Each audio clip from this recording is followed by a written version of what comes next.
আসসালামু আলাইকুম এভরিওয়ান, চলে আসলাম নতুন আরেকটি ভিডিও নিয়ে। আজকে আমি আপনাদের সাথে একটি রেসিপি শেয়ার করতে যাচ্ছি। আমি আজকে কাঁচাকোলা বানাবো, তো ভাবলাম আপনাদের সাথে শেয়ার করি। তো আমি এখানে প্রায় 2.5 লিটারের মতো দুধ নিয়ে নিচ্ছি। তো দুধটা আমি একটা পাতিলে ঢেলে নিয়ে তারপর ভালো করে জাল করে নেব। আমি এই দুধের সাথে দুধটা যখন একটু গরম হয় তখন আমি 2-3 চামচের মতো ভিনেগার অ্যাড করি। ওটা আমি ক্লিপ নিতে ভুলে গেছি।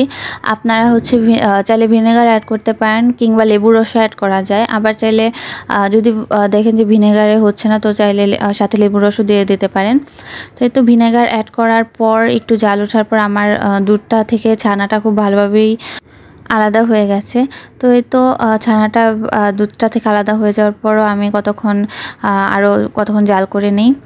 তো আপনারা দেখতেই পাচ্ছেন আমার ছানাটা কত সুন্দরভাবে উঠে গেছে এবং পানি এসে পড়েছে।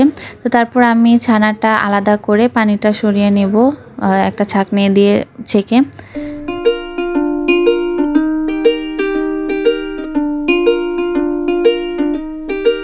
এই তো আমার ছানাটা অনেক ঝরঝরে হয়ে গেছে এবং পানিটা পুরোপুরিভাবে সরিয়ে আমি একটা প্লেটের মধ্যে ছানাটা নিয়ে নিই। আমি এখানে ঘি ইউজ করব এবং চিনি ইউজ করব।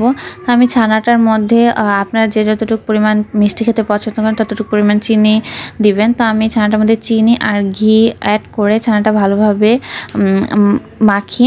ছানাটা দল বেঁধে ছিল, দল বেঁধে থাকার কারণে আপনারা ছানাটা একদম গুঁড়ো গুঁড়ো করে নেবেন হাত দিয়ে মেখে। তো পরবর্তীতে আমার আবার আর একটু ঘি অ্যাড করা লাগে। তো পরবর্তীতে আমি আবার একটু ঘি অ্যাড করি। তারপর আমি ছানাটার সাথে ঘি আর চিনি ভালোভাবে মিশিয়ে নিই। তারপর আমি যেই পাত্রে কাঁচাগোলাগুলো রাখবো সেই পাত্রে একটু ঘি মেখে নিই এবং আমার হাতেও ভালোভাবে ঘি মেখে নেই। তারপর ভালোভাবে হাত দিয়ে গোল করে নেই। এক হাতে হচ্ছিল না, তাই আমি 2 হাত দিয়েই ভালোভাবে কাঁচাগোলাটাকে গোল করে নিই। এভাবে আমি সবগুলো কাঁচাগোলা গোল করে নেব এবং যেই প্লেটে আমি ঘি মেখে নিয়েছিলাম ওই প্লেটে রাখবো।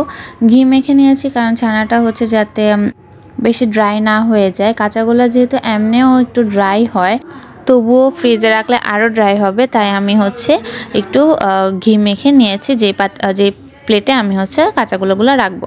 তো এইভাবে আমি সেম প্রসেসে আমার সবগুলা কাঁচাগোলা এভাবে গোল করে নিয়ে রেখে দিব।